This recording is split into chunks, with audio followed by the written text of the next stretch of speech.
थोड़ी जी जगह साढ़े कोले छिकड़ा कोठड़ी जी पाई बैठे मेरा पुत्र साढ़ा वसीला कोई नहीं। मेरा बच्चा ना साढ़े को नाता है ना साढ़े को पानी पुणी की कोई गल नहीं, कोई नहीं।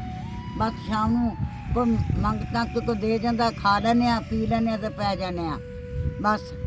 या रब है या तुसी मेरा पुत्र 2 साल हो गए मंजी च बैठे, कोई वसीला नहीं बनता साडा गरीबा मुश्किल साल हो गए बैठी नू ना मेरा कोई वसीला, ना मेरा कोई तियां, ना कोई मेरा पुत। मेरे 2 पुत ने, एक दिमाग की ना टुकी दिमाग सारी रात सारा दिन फिरदा है। पुत्र मेरा कोई नहीं। सुबह की बड़ा परसों सानू काटिया दे के गए इन्नी सारी पालक, वो तीए नून पा के मिर्चा पा के पका खा दी। साढ़े वास्ते हराम है जब सी सब्जी मूँह से तर के वेखी 4 दिन 4-5 दिन हो गए। अच्छा आ कपड़ा का वेला की हाल होया, साबण सोडे तो बिना लाना जे आना दवानी होवे तीए को कपड़े को साबण के बेचारा अच्छा मंजी ते बह के मार लावा। ये झंझोड़ लिया खा कर झंझोड़ के लिया गल च पा लो। धी सी मेरी वो जवान मर गई, मेरिया दोतियां ने दादी लै गई।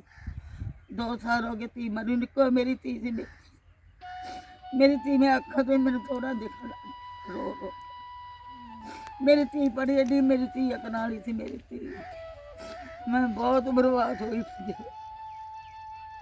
मेरा पुत कोई नहीं दुनिया ते सिवा मेरा बच्चा। जब तुसी मेरे बच्चे अल्लाह तुम तंदुरुस्तियां देवे, अल्लाह पाक तुम रज के जावे। जे अल्लाह पाक ते रहमत कर दे मेरे सोने। कदा मैनू को दोगा लैगा तो 2 जहान भला अगले हश दिहाड़ी भला ऐ दुनिया ते भला उन्हें जन्नत करी देनी है। मदीने जाओ सीधा हजूर पाक के दर से जाओगे सल्लल्लाहु अलैहि वसल्लम दे। मैं कुरान पाक पढ़िया, मैंने 3-4 साल हो गए मैं कुरान पाक की शक्ल नहीं देखी।